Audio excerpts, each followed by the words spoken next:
18 January 2025 muri yeZimbabwe ndadzoka zvekare nema-updates manyama andinouya ndakakubatirai misi nenguva panapa. Nhasi ndiri kusangana nenyaya yezvinhu zviri kuitika kana kuti zvakatora nzvimbo kuPreecap Farm kwaPresident Emmerson Mnangagwa nezuro.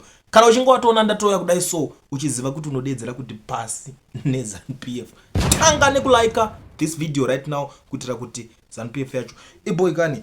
Nyaya iri panapa iri kubuda yakadai so masources ari kutaura this guy uyu Majaira ari kuti according to one of my sources from the other faction, opposition members who attended the circus at Preecap Farm walked away with 5,000 each, apparently donated by Wicknell Chivayo. Wicknell has been on a crusade to buy support for ED Mnangagwa 2030 anenge achitonga agenda. Ndo nyaya iri kubuda pana peri kutaura naMajaira Jairus, ndo zvaari kutaura, ndo nyaya iri muma streets. You know, a lot of people vaito complain kuti how come kuti ma MP uchinyatsonzuri MP munhu anenge achifire kunzi ari kuenda kuPreecap Farm. And the funny thing, vamwe vacho vaitonzi vaitoita kuto volunteer kuti vari kutoenda, vamwewo because of vakazonzwa kuti kunenge kune makamera ndo chikonzero chega chakaita kuti vati hatisi kukwanisa kuzoenda. But dai pasina kuti vazonzi kunenge kune makamera nguva dzese zvinenge zvichingoitika ikoko, ungadai makanzwa vakaenda. And a lot of people were even saying kuti aiwa kana dziri nyaya dzekunzi ma-MPs aya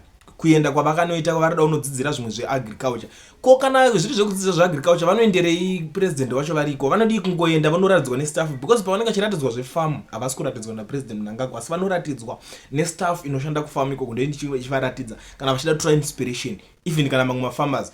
But kuparliament kune mindere, maparliamentarians vane mindere ivavo. Anyway, it's a topic for another day. But inini ndatongouya kuti kuti ndichibvondore zvinhu zvese zvinenge zvichitaurika. Munoziva kuti inini handinonoki, handina time kana kuti chii. Ipapo pazvatobuda imbwa inoroorwa paduri ipapo painenge yatongoitira zvinhu zvayo. Ndo nyaya iri panapa yandava nayo nhasi ndakakubatirai. So ndisati ndapedza nguva yenyu ndichakusiyai muchiteerera rimwe audio, mozondiudzawo zvamuri kufunga in the comment section. Nakanaka paKulen TV mamuka sei? Ndinotenda kuti maZimbabwe mamuka zvakanaka kwese kwamuri, matimana enyika ese amuri. Ndoda kumbotanga pana Kupe anokanganwa chezuro nehope.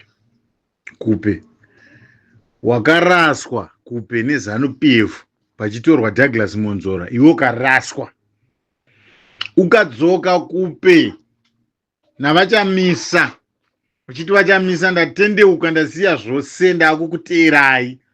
Nhasi uno Kupe wadzokera futi muZANU-PF. Kupe pawakaenda kutoilet wakadhota moyo ukasiya du zviri mubrain dzako. Ndo chinhu chakasara mubrain dzako, dhoti ndo rakasara mubrain dzako Kupe. Ndasingafungi kuti Kupe ungadzoka kunhu kwakadaro. Iwe ungaenda kufamu Kupe nekurwara kwanga uchiita kuya uko, aunaona kuti wanga uchigogodza mukova wemochari wakanganwaka nekuda zvinonaka, wadzokera futi ikokoko. Vachakupama futi, gara wakazviziva kuti vachakupama. Imi mose ma-MP anga ari uko kuKulen TV uko, ndoti kuKulen TV kufamu uko manje supana paKulen TV ka tinotokubatisa manje. Kana tikafunga kutokuputisa tokuputisa. Samwe tinocha tinotya isu. Takatosvika pa 2008 pariri hani paya kutorerwa dzimba mishai, asi hatinombosiya musangano wedu. Tinaona nhasi kubva pana vatsvangirai kusvika pana vachamisa, tinongori navo. Saka iwewe kana wanga uri kumusangano kwenyu, ngopozi kumusangano ukatimboti kufamu, mamaenda kumusangano, ende musangano yamaikambenera Mnangagwa kuti 2030.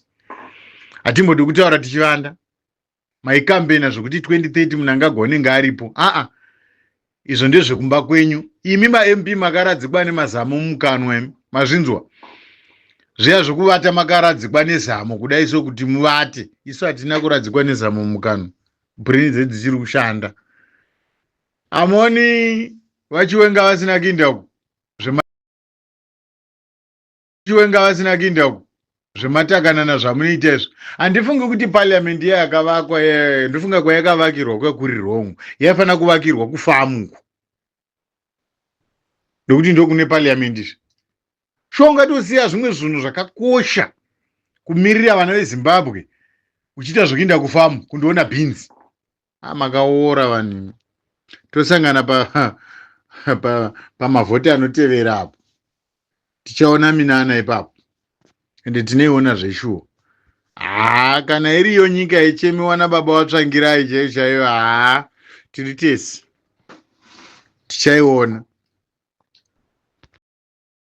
Tanga zvangu nokuseka, ndida kutaura pana Chavangu. Unoona vanhu vakaita sana Chavangu avo vasingazikamwi rudzi rwavo chaiko chaiko, kuti mwana waMunangagwa here kana kuti unonge wamubva ndiripo kwana Munangagwa ameno. Uyo hatingapereri mwoyo benziro tikwenda akamirira maopposition party. Iwo hauna kumirira opposition party weChavangu. Chavangu akamirira Zanu PF. Anditi nababa vako Munangagwa ndo vaunomiririra iwe, kwete isu maopposition. Hauna kumirira isu. Kana kahwani Chavangu pauri papo unotonadzozviziva kuti paunofamba hausi free. Hausi free. Hausi. Nemukoma wako uda munun'una here kana mukoma tendai biti. Varume mimi ndoda kugara ndakupai warning. Chavangu tendai biti woshime ncuve. Munorobwa neshamhu naMwari. Handikunyemberei. Misodzi yevanhu yakateuka zvakanyanya pamusoro penyu vanhu. Ende muchazviona. Chandinoziva ndechekuti zvose panyika zvinodarika. 49 dzamapisari vanotaura kuti zvose panyika zvinopfuura izvi, ende zveshuwa zvinopfuura. Hapana basa chero mukati kwaitoda zvataurwa nemunhu yotipei nhamba dzake dzeiko. Majaira mese akatsvuka ropa segondo. Kungona panopfuwiwa huku roda kunhonga. Ndozvamajaira ataura chokwadi ngauraiwo. Manje this time tichingokubayai. Tichingokubayai. Makauraya vana Perenzi Shiri, vanani, muvese, vana Tiri kwemdisi mukatera muchifura vanhu muchiita sei tokuzivai. Vamwe makanga makutora magarden boy muchivaudza kuti ndanodana nhingi muchiwana kukidnepa vanhu muchishandisa magarden boy. Tozviziva but tisingadi kutaura asi nguva ichakwana ende tichazvitaura. Tatopedza nemi. Chavangu pauri kugara uchizviziva kuti nguva iri kuuya ende zvakakumirira.